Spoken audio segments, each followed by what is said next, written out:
Shri C K Harindran, അങ്ങേക്ക് 8 minute. Sir, budget വെറുമൊരു വരവ് ചെലവ് കണക്ക് മാത്രമല്ല, LDF സർക്കാർ വിഭാവന ചെയ്ത നവകേരള സൃഷ്ടിക്കുള്ള വ്യക്തമായ മാർഗരേഖ കൂടെയാണ്.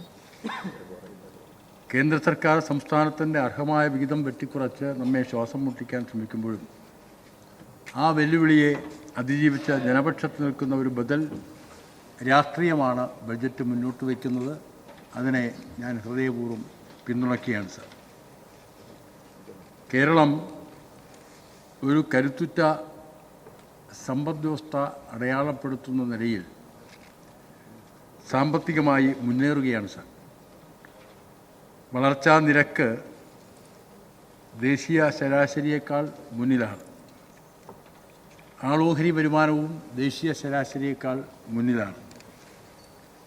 ഇതുവഴി സാമ്പത്തികമായിട്ടുള്ള പുരോഗതി കൈവരിക്കുമ്പോൾ ചേർത്തു പിടിക്കേണ്ട ജനവിഭാഗം ഏത് എന്ന് വ്യക്തമായി ഗവൺമെൻറ്റിന് കാഴ്ചപ്പാടുണ്ട്.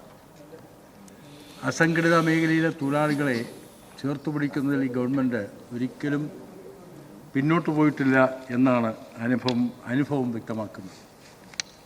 നേരത്തെ ഇവിടെ പലരും സൂചിപ്പിച്ചതുപോലെ തൊഴിലുറപ്പ് പദ്ധതിയെ കടുത്ത മാനദണ്ഡങ്ങൾ ഉപയോഗിച്ച് തകർക്കാൻ ശ്രമിക്കുമ്പോഴും കേരളത്തിലെ ഗവൺമെൻറ് അതിനെ സംരക്ഷിക്കാനുള്ള നിലപാടാണ് സ്വീകരിച്ചത്.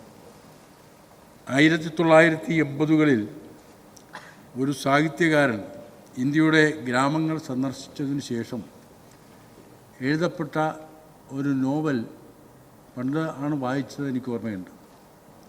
ഒരു സഹപാഠിയെ ഏറെ നാളുകൾക്ക് ശേഷം ഒറ്റപ്പെട്ടു പോയ ഒരു കുടുംബത്തിൽ സന്ദർശിക്കാൻ സഹപാഠിയെ കാണാൻ പോയപ്പോൾ അയാൾക്കുണ്ടായ അനുഭവം.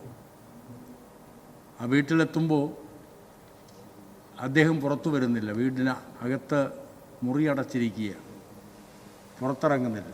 കാര്യമെന്താണെന്ന് തിരക്കുമ്പോഴാണ് സഹധർമ്മിണി പുറത്തുപോയി. പക്ഷേ സഹപാഠിയെ പുറത്തുനിന്ന് ഏറെ നാളുകൾക്ക് ശേഷം കാണാനുള്ള സഹപാഠിയെ പുറത്തിറങ്ങി കാണാൻ ഉടുവസ്ത്രമില്ല. സഹധർമ്മിണി തിരിച്ചു വന്നാലേ ഉടുവസ്ത്രം ഉപയോഗിച്ച് പുറത്തിറങ്ങാനാവും. ഇതാണ് ഇന്ത്യൻ ഗ്രാമങ്ങളുടെ സ്ഥിതി എന്ന് ആ സാഹിത്യകാരൻ, അദ്ദേഹത്തിൻ്റെ സങ്കല്പമാവാം, ഇതായിരുന്നു ഇന്ത്യൻ ഗ്രാമങ്ങളെക്കുറിച്ച് ആ നോവൽ എഴുത്തുകാരൻ എഴുതിയത്. ഇതായിരുന്നു ഇന്ത്യയിലെ ലക്ഷക്കണക്കിന് വരുന്ന ഗ്രാമങ്ങളുടെ സ്ഥിതി. അത് മാറ്റാൻ കഴിഞ്ഞത് 2005 UPA ഗവൺമെൻറ് കാലത്ത് ഇടതുപക്ഷത്തിന് പാർലമെൻറ്റിൽ വലിയ ഭൂരിപക്ഷം ലഭിച്ച സന്ദർഭത്തിൽ ശക്തമായി ഇടപെട്ടതിൻ്റെ ഭാഗമായിട്ടാണ്. ഞങ്ങൾക്ക് വേണമെങ്കിൽ അന്ന് മന്ത്രിയാവാം, പലതുമാവാം, പക്ഷേ ഞങ്ങൾ മുന്നോട്ട് വെച്ചത് ഇന്ത്യയുടെ ഈ ഗ്രാമങ്ങളിലെ ഈ ദുസ്ഥിതി മാറ്റാൻ ഏറ്റവും സമഗ്രമായ ഒരു ജനപക്ഷ നിയമത്തിനു വേണ്ടി പാർലമെൻറ്റിൽ UPA പിന്തുണയ്ക്കാം എന്നാണ്. അതാണ് ഇടതുപക്ഷത്തിൻ്റെ വീക്ഷണം, ജനപക്ഷ വീക്ഷണം. അതിനെയാണ് BJP ഗവൺമെൻറ് തകർത്തെറിയാൻ ശ്രമിച്ചുകൊണ്ടിരിക്കുന്നത് എന്ന യാഥാർത്ഥ്യം നാം തിരിച്ചറിയണം. പ്രതിപക്ഷം ആ പേര് മാറ്റിയതിന് വേണ്ടിയാണ് ബഹളം. രാജ്യത്തെ കോടിക്കണക്കിന് വരുന്ന ഈ പട്ടിണി പാവങ്ങളെക്കുറിച്ച് ചിന്തിക്കുന്നില്ല. ഒരു പേര് മാറ്റി എന്നുള്ളതിൻ്റെ പേരിൽ പേര് മാറ്റിയത് ശരിയല്ല എന്ന അഭിപ്രായം തന്നെയാണ്. പക്ഷേ ഞങ്ങൾ വീക്ഷിക്കുന്നത് ഈ നാട്ടിലെ കോടിക്കണക്കായ സാധാരണക്കാരുടെ ജീവിതത്തെക്കുറിച്ചാണ്. ഇവിടെ ഓട്ടോറിക്ഷ തൊഴിലാളികൾ ഈ ബഡ്ജറ്റ് മുന്നോട്ട് വയ്ക്കുന്നൊരു കാര്യമാണ്.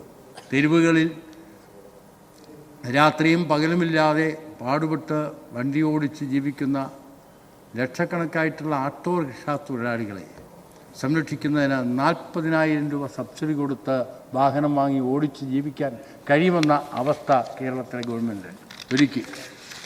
സാമൂഹ്യ സുരക്ഷാ പെൻഷൻ ഈ വർഷം തനതു വർഷം 14,500 കോടി രൂപയാണ് മാറ്റിവെച്ചത്. അവരുടെ പുഞ്ചിരി കാണാൻ, അവരുടെ വിഷമം മാറ്റി, വിഷാദം മാറ്റി, അവരുടെ പുഞ്ചിരി കാണാൻ കഴിയുന്ന നിലയിൽ ബഡ്ജറ്റിൽ നിന്ന് 14,500 കോടി രൂപയാണ് സംസ്ഥാന ഗവൺമെൻറ് മാറ്റിവെച്ചത്.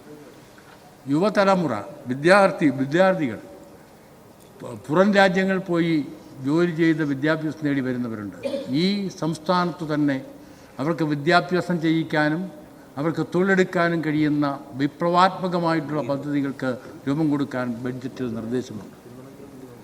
അടിസ്ഥാന സൗകര്യ വികസനവുമായി ബന്ധപ്പെട്ട് ഈ സംസ്ഥാനത്ത് നടത്തിയ പദ്ധതികൾ കിബി വഴി 1,00,000 കോടി രൂപയല്ലേ സാർ കിബി വഴി അടിസ്ഥാന സൗകര്യ വികസനത്തിന് വേണ്ടി വിനിയോഗിച്ചത്. ഞാൻ എൻ്റെ മണ്ഡലത്തിൽ പല തടസ്സങ്ങളും ഉണ്ടായിരുന്നു. കേന്ദ്ര ഗവൺമെൻറ് തടസ്സം സൃഷ്ടിച്ചു. അതെല്ലാം മാറ്റിയെടുത്ത് ഗോത്രവർഗ ജനവിഭാഗങ്ങൾ താമസിക്കുന്ന ഒരു സ്ഥലത്ത് കരിപ്പയാറിന് കുറുകെ ഒരു പാലം നിർമ്മിക്കുകയുണ്ടായി. കിബി വഴി ഫണ്ട് അനുവദിച്ചതിൻ്റെ ഭാഗമായി. സാർ 1.25 കോടി ആളുകളാണ് സാർ ആ പാലം കണ്ടത്. നമുക്ക് വിശ്വസിക്കാനാവില്ല. ഗോത്രവർഗ ജനവിഭാഗങ്ങൾ താമസിക്കുന്നത്. ഒരു സോഷ്യൽ മീഡിയ വഴി ആ പാലത്തിൻ്റെ പടം പുറത്തു വരുമ്പോൾ ഏകദേശം ഇന്നലെ വരെ നോക്കുമ്പോൾ 1.25 കോടി ആളുകളാണ് ആ പാലം കണ്ടത്. കേരളത്തിൽ ആ പാലത്തിന് തന്നെ പേരിട്ടിട്ടുള്ളത് സുന്ദര പാലമെന്നാണ്. ഗോത്രവർഗ ജനവിഭാഗങ്ങൾ കഴിഞ്ഞ പതിറ്റാണ്ടുകൾ, ഏകദേശം 6 പതിറ്റാണ്ടുകളിൽ ഉൾവനങ്ങളിൽ ഒറ്റപ്പെട്ടു പോയിട്ടുള്ള 3000-ഓളം വരുന്ന ആദിവാസികൾക്ക് നടന്ന് പൊതു നഗരങ്ങളിലേക്ക് വരാൻ, പൊതു ഇടങ്ങളിലേക്ക് വരാനുള്ള സൗകര്യമൊരുക്കി ഈ കിബി വഴി. ആ കിബിയെയാണ് ഇവിടെ ആക്രമിക്കുന്നത്. സർ, സമയക്കുറവുകൊണ്ടാണ് ഒട്ടനവധി കാര്യങ്ങൾ പറയാനുണ്ടായിരുന്നു. പ്രതിപക്ഷവുമില്ല, കോൺഗ്രസ് ബഹിഷ്കരിച്ചു പോയി. ഇതൊന്നുമല്ല, ശബരിമല സ്വർണം അത് ഇത് എന്ന് പറഞ്ഞ് നാട്ടുകാരെ പറ്റിച്ച് 10 വോട്ട് നേടാൻ വേണ്ടി നടത്തുന്ന ഈ പാഴ്ശ്രമം ഒരിക്കലും ഈ കേരളത്തിലെ ജനങ്ങൾ അംഗീകരിക്കില്ല എന്ന് പ്രതിപക്ഷം കാണുന്നത് നന്നായിരിക്കുമെന്നാണ് ഞാൻ അവരോട് വിനയപൂർവ്വം ഓർമ്മിപ്പിക്കാൻ ആഗ്രഹിക്കുന്നത്. കേന്ദ്ര ഗവൺമെൻറ് ബഡ്ജറ്റ് പലപ്പോഴും അവതരിപ്പിക്കാറുണ്ട്. അവതരിപ്പിക്കുന്ന ബഡ്ജറ്റുകൾ പലപ്പോഴും വെറും വായ്മൊഴികൾ, വാഴ്ത്തുപാട്ടുകളായി മാറാറാണ് പതിവ് സാർ. ആത്മനിർഭർ ഭാരത് എങ്ങോട്ട് പോയി? നാരീശക്തി എന്തു മാറ്റമാണ് സമൂഹത്തിൽ വരുത്തിയത്? ഇപ്പോൾ ഏറ്റവും കൂടുതൽ ബഡ്ജറ്റ് അവതരിപ്പിച്ച നിർമ്മലാ സീതാരാമൻ അവർ പറഞ്ഞത് പുതിയ 2 കാര്യങ്ങൾ: യുവശക്തി, 3 കർത്തവ്യങ്ങൾ. പുതിയ പ്രയോഗങ്ങളാണ് ബഡ്ജറ്റിലൂടെ. യുവശക്തി, 3 കർത്തവ്യങ്ങൾ. നേരത്തെ പല വാഴ്ത്തുപാട്ടുകളും പറഞ്ഞു. ഇപ്പോൾ യുവശക്തി, ചെറുപ്പക്കാരെ പിടിക്കണം. പിന്നെ 3 കർത്തവ്യങ്ങൾ. എന്ത് കർത്തവ്യങ്ങളാണെന്ന് മനസ്സിലായിട്ടില്ല. അവരോടൊപ്പം നിൽക്കാത്ത സംസ്ഥാന ഗവൺമെൻറ്റുകളെ ശ്വാസം മുട്ടിക്കുന്ന കർത്തവ്യമാണോ എന്ന് നമുക്കറിയില്ല. ഈ കേരളം ഇന്ത്യയുടെ ഭാഗമല്ലേ സാർ? ഭരണഘടനാപരമായിട്ടുള്ള ഒരു ഫെഡറൽ സിസ്റ്റമല്ലേ നമ്മുടെ രാജ്യത്ത് നിലനിൽക്കുന്നത്? സംസ്ഥാനങ്ങളെ ചേർത്ത് പിടിച്ചാലല്ലേ സാർ രാജ്യത്തിൻ്റെ ഐക്യം നിലനിർത്താനാവും, ഇന്ത്യൻ ദേശീയത സംരക്ഷിക്കാനാവും. സംസ്ഥാനങ്ങളെ അവഗണിച്ചാൽ എന്തായിരിക്കും സ്ഥിതി? ഇന്ത്യ പലപ്പോഴും കണ്ടിട്ടില്ലേ, ശ്രീമതി ഇന്ദിരാഗാന്ധിയുടെ മരണത്തിന് തന്നെ ഇടവരുത്തിയത് ഈ സാമൂഹ്യമായിട്ടുള്ള പിന്നോക്കാവസ്ഥയിൽ നിന്ന് ഉയർന്നു വന്ന അമർഷവും പ്രതിഷേധവും അല്ലേ സാർ? ഇതെല്ലാം ഇന്ത്യ ചരിത്രത്തിൻ്റെ ഭാഗമല്ലേ സാർ?